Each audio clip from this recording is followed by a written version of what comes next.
untuk menjadikan Presiden Prabowo sebagai presiden yang mandiri untuk melaksanakan cita-cita beliau menjadi presiden seperti yang dituliskan dalam bukunya dia Paradoks Indonesia.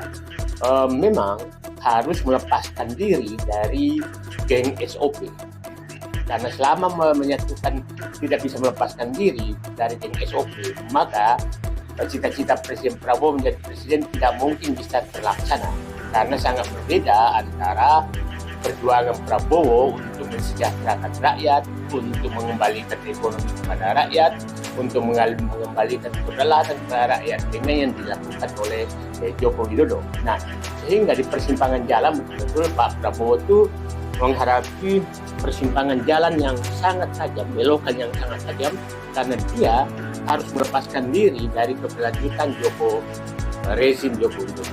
Nah, geng SOP memang sudah hampir 10 tahun, lebih 10 tahun merusak bangsa ini dalam segala aspek. Dari segi ideologi, dia juga melakukan hal yang sama.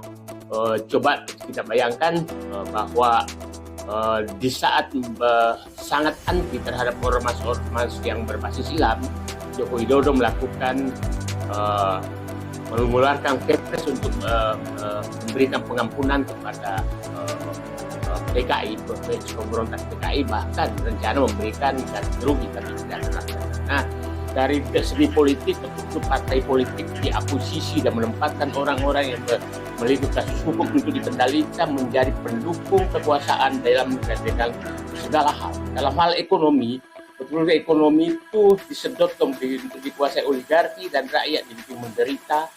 Oligarki sangat berkuasa dan hampir seluruh ekonomi dikuasai oligarki. Kemudian dari segi hukum berantakan karena hukum betul-betul digunakan untuk memenjarakan lawan-lawan politik, kemudian digunakan untuk melindungi oligarki, digunakan untuk memelanggengkan kekuasaan Joko Widodo. Nah, dari sosial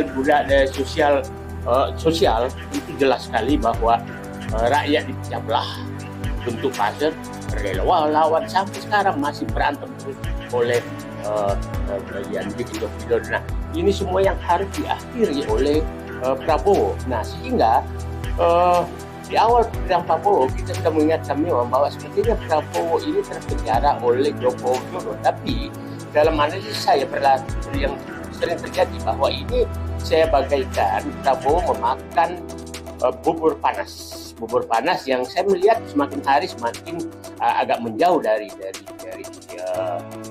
rezim dari geng SOP Solo Oligarki.